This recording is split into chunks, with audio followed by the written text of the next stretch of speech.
Ada pertanyaan yang mendasar ya. Ya terkait Ramadan, dan kebetulan sampai di situ pula kajian kita, yaitu tentang salat berjamaah. Walaupun sudah saya mulai dahulu menjawab pertanyaan, apakah wanita dituntut hadir, kan begitu?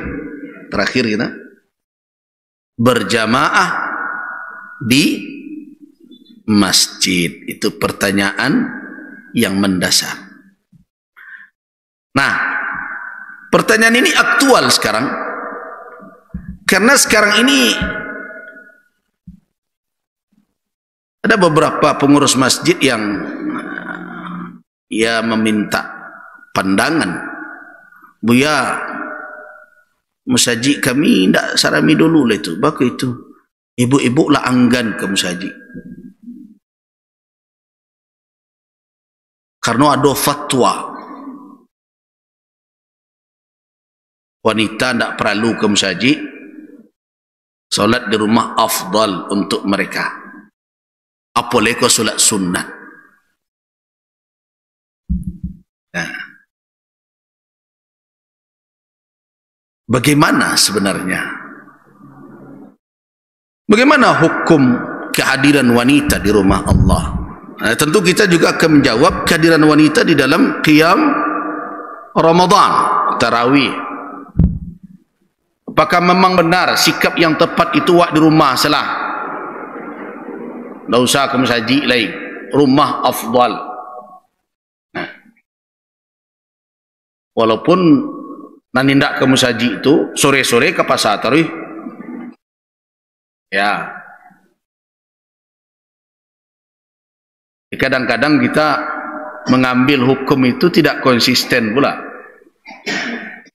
Nyo ambil nak ke masjid saja malam saja. Tapi nang ke pasar sebelum buka, pantang ketinggalan. Nah. Jadi ada beberapa, sebelum kita mengkaji tentang suatu kajian hukum, saya memang lebih cenderung kalau orang bertanya bagaimana teori Buya di dalam mengkaji perkara-perkara fikih. Saya bukan orang yang fanatik dengan madhab, itu saya nyatakan itu. Saya bukan tipe orang yang fanatik dengan madhab. Tetapi saya bukanlah orang yang memandang enteng pendapat ulama di dalam mazhab fikhiyah, dalam mazhab fikih.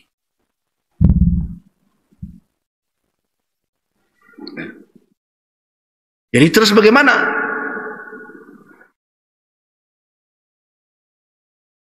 Metode yang diambil adalah saya berhusnuzan, bahkan menghormati para ulama itu, dan berhusnuzan bahwa mereka tidak melahirkan pendapat melainkan setelah menelusuri dalil-dalil syarak. Kalau ulama ya, dan mungkin ulama walaupun kadang yang sampai kepada kita hanya kaul pendapatnya saja tanpa istidlalnya, tanpa kita temukan bagaimana dia memakai dalil-dalil itu untuk sampai kepada pendapatnya. Tapi kita berhusnuzan, ulama tidak mungkin begitu saja melahirkan pendapat tanpa menelaah, mengkaji dalil-dalil syariat padanya. Tidak mungkin. Kalau ulama ya, kalau ulama itu dah tahu betul.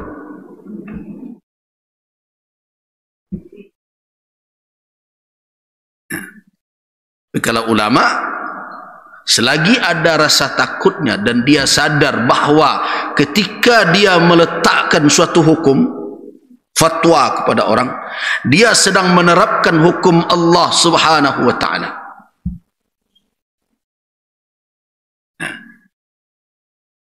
Jadi tidak mungkin seorang ulama, kalau dia komitmen dengan keilmuannya, akan melahirkan pendapat kemudian mencampakkan dalil.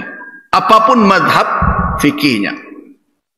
Mau madhab Hanafi, mau madhab Maliki, mau madhab Syafi'i, mau madhab Hambali.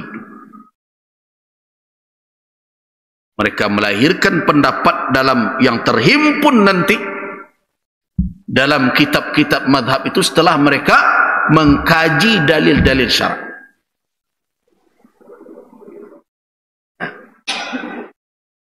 Dari dalil-dalil syariat yang mereka pakai sebagai seorang yang pernah mengajarkan ilmu usul fikih, tidak lama, 19 tahun lah kira-kira. Saya temukan bahwa mereka itu bersepakat pada dalil-dalil syarak dalam beberapa poin. Pertama, mereka sepakat bahwa Al-Quranul Karim adalah sumber dari hukum syariat. Tidak ada berbeda mereka dalam hal itu. Siapa yang paling tua dari imam yang berempat itu? Kalau kita jadikan mereka sebagai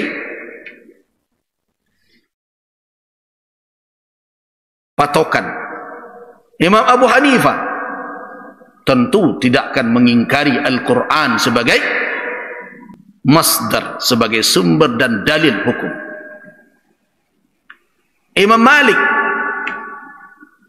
Imam Syafi'i, Imam Ahmad bin Hanbal, seluruh mereka bersepakat imam yang berempat itu Al-Quran adalah masdar, sumber, dan itulah dalil utama.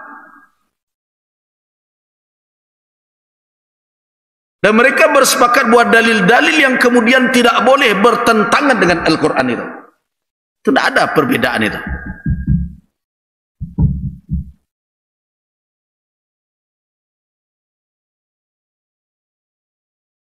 Kemudian mereka bersepakat bahwa sunnah Nabi, hadis,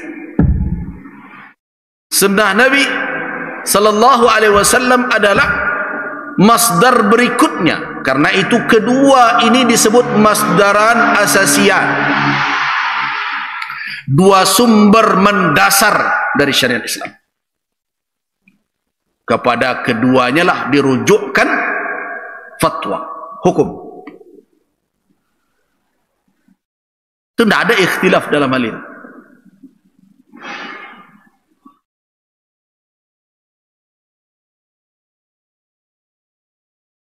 Jadi kalau ada yang lancang mengatakan pendapat mazhab itu tidak berdasar kepada Al-Quran dan Sunnah, tunggu dulu. Jangan dilulu semantah-mantah.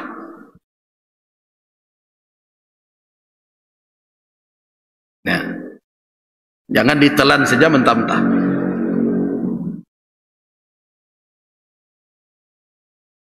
Yang pertama yang harus diingat dahulu adalah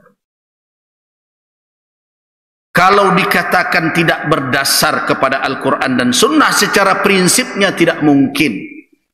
Tetapi kita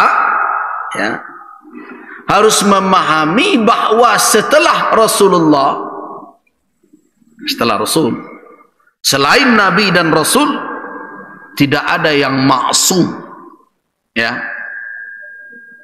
Tidak ada yang terpelihara dari dosa. Tidak ada yang terkawal sehingga tidak melakukan ketersalahan yang berakibat dosa di sisi. Tidak ada. Hanya Nabi dan Rasul saja yang maksud.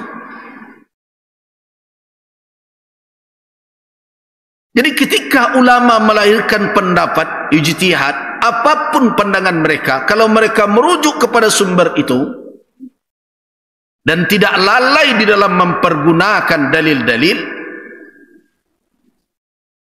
tidak membiarkan syahwat yang berbicara, makanya dijanjikan oleh Nabi pahala walaupun tersalah, ya kan?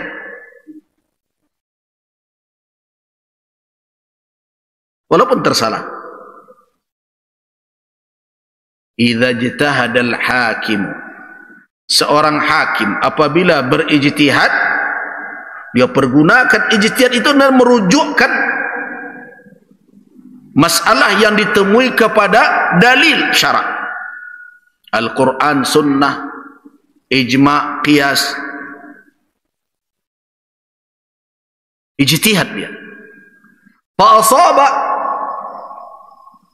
dari buah ijtihad itu dia mendapatkan kebenaran. Benar hukum yang dia letakkan sesuai dengan petunjuk syariat, falahu ajran, dia dapat 2 pahala.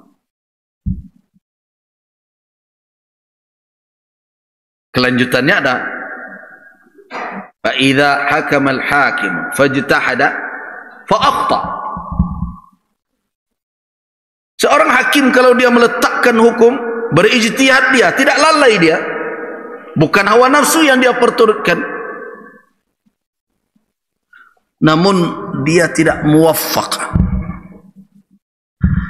tidak diberikan taufik menemukan kebenaran, tersalah dia meletakkan hukum. Berdosa enggak dia? Enggak.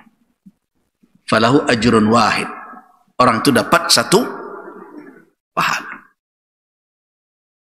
Nah, itu prinsip dasar.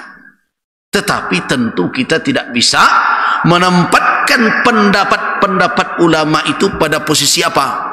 Sama dengan Al-Quran dan sunnah Nabi. Perlu diingat itu. Apalagi kalau tidak sampai ke peringkat ijma'. Nah, karena itu, kenapa saya tidak iltizam, tidak terikat dengan satu madhab? Karena generasi-generasi awal dahulu sebenarnya tidak sekukuh sebagian orang hari ini yang tidak mau keluar sama sekali dari madhabnya. Dahulu orang berhak bertanya kepada siapa saja. Di masa tabi'in, di masa sahabat.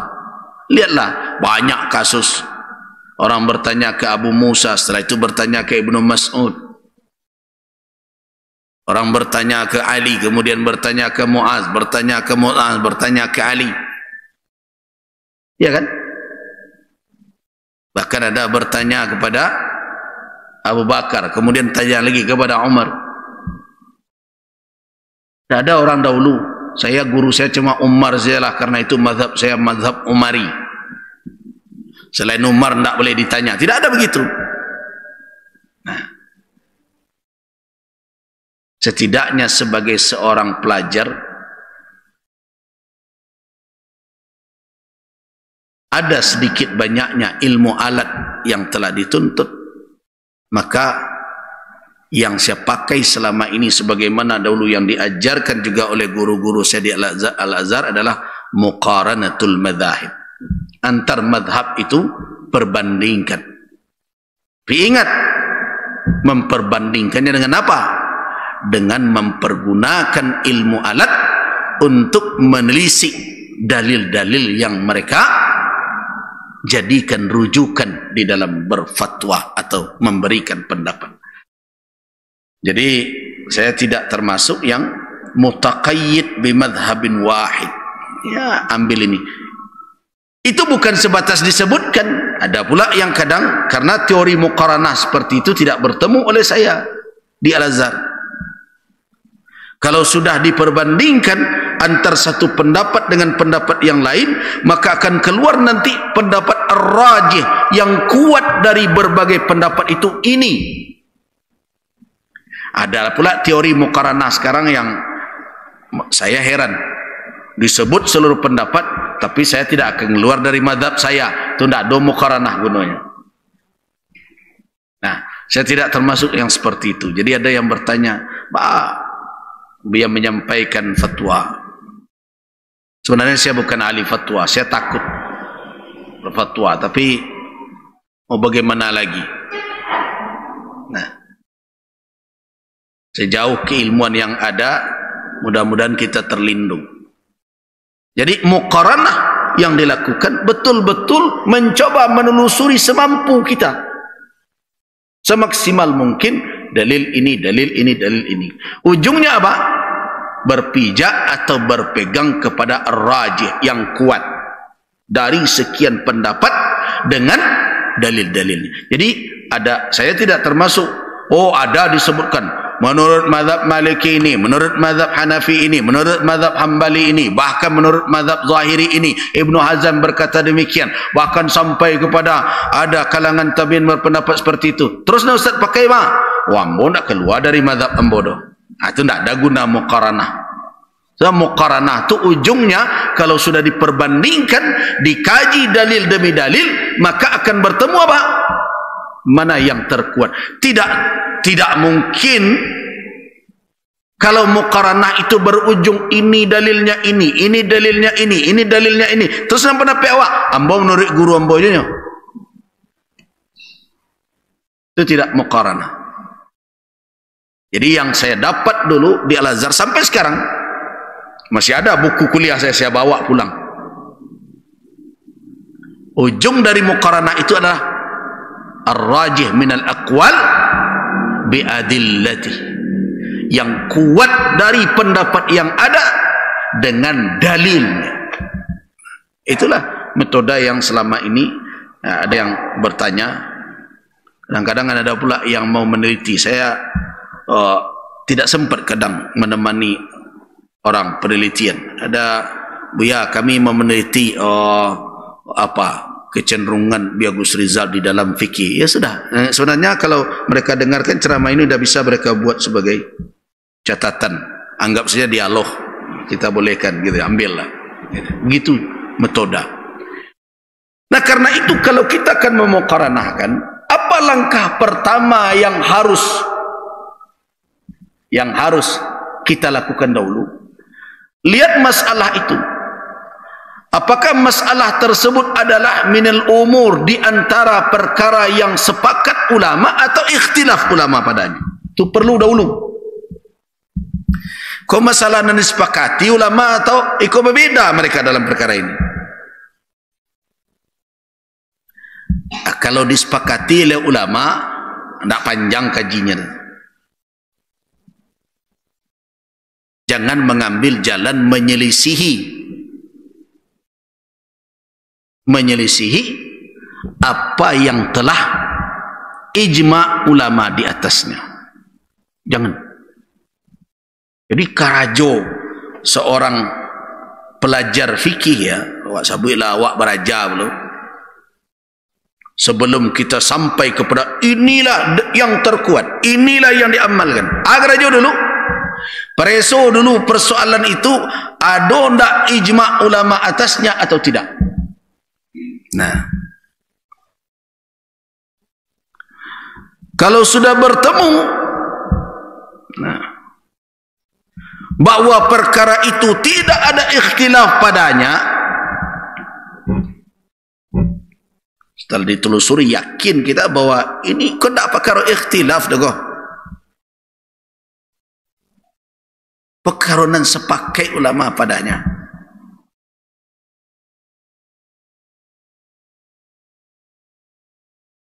Nah, kalau bertemu yang demikian, jangan menyelisihi kesepakatan tersebut. Selama masalah itu masih seperti masalah yang disepakati. Kecuali kalau masalah itulah berubah. Jangan selisihi itu. Kenapa? Bahaya menyelisih ijma, berat.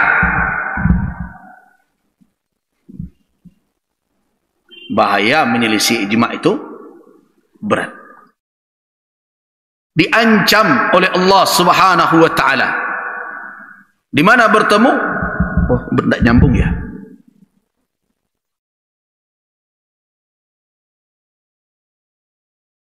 Bertemu dalam suratun Nisa. Perhatikan Al-Quran. Nah, tampak surat An-Nisa ayat 115. Jadi kalau sudah bersepakat ulama padanya, jangan diambil loh jalan lain-lain. Nah, tapi harus faham makna sepakat ulama itu. Yang bersepakat itu ulama dalam kategori mujtahidin.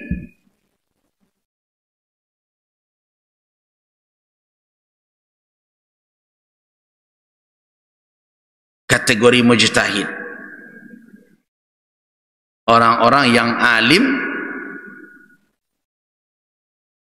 dan punya kafaah ilmiah, kapabilitas ilmiah untuk mengistimbatkan hukum. Jadi kalau nama sepakai itu orang yang punya kuasa, itu dah ijma' namanya itu.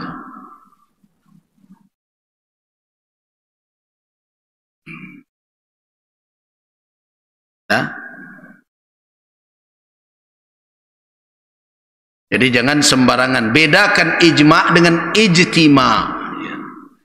Ijtima' itu tidak ijma'. Bisa ijtima' melahirkan ijma', bisa. Tapi kalau ijtima' itu hanya dalam lembaga tertentu, organisasi tertentu, itu tidak membawa kepada ijma'. Itu adalah buah dari hasil kajian bersama namanya. Jadi buah ijtima' MUI, pertemuan terjih Muhammadiyah, bahsul masail NU dan berbagai macam. Nah, ahli-ahli syariahnya berkumpul melahirkan ijma' kah? Enggak. Dia melahirkan fatwa, tetapi fatwa itu dilahirkan dengan mekanisme apa? Kolaborasi dalam berijtihad. Nah, bersama-sama. Itu fatwa jama'i namanya tu. Jadi bukan ijma'. Yang perlu di garis bawah itu. Walaupun tingkat internasional sekalipun, misalnya ada lembaga fikih internasional, ada di bawah organisasi konferensi Islam, ya, OKI,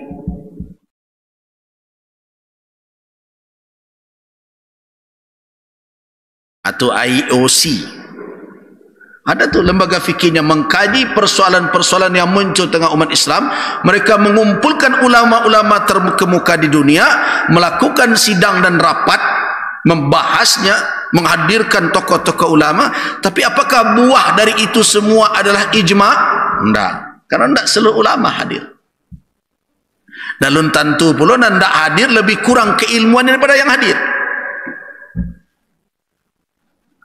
Tapi itu adalah melahirkan fatwa, tetap fatwa, tapi fatwanya kategori fatwa berjamaah melahirkan fatwa. Ya tentu diharapkan dengan berhimpun banyak orang, kalau toh tersalah, tingkat ketersalahannya minim, semakin diminimalisir. Karena banyak orang yang mengkaji, ahli hadis, ahli tafsir, ya, ahli bahasa Arab, ahli usul, ya, ahli fikih madhab ini, fikih madhab itu, sehingga pandangan-pandangan yang dilahirkan itu betul-betul akurat. Itu yang diharapkan, sehingga tingkat kualitas fatwa lebih. Nah, itu yang diharapkan. Tapi dia tetap tidak sampai ke peringkat ijma'. So dikatakan ijma' apa?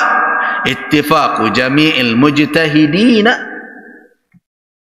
kesepakatan seluruh mujtahid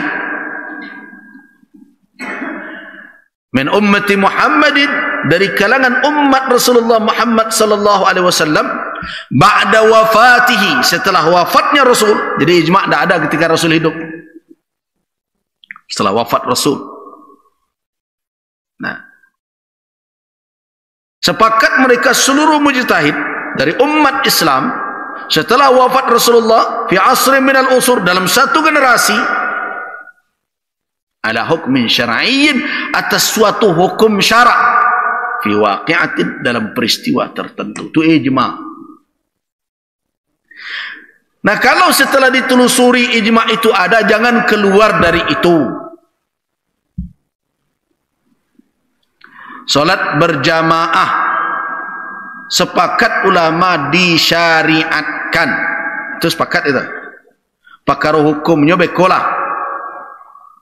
Tapi apakah solat berjamaah itu masyru'? dituntunkan ada tuntunan syariatnya, jawabannya iya. Apakah berbeda ulama? Tidak ada satu pun yang berbeda. Jangan timbul fatwa jamaah tidak ada ke syariat. Jangan.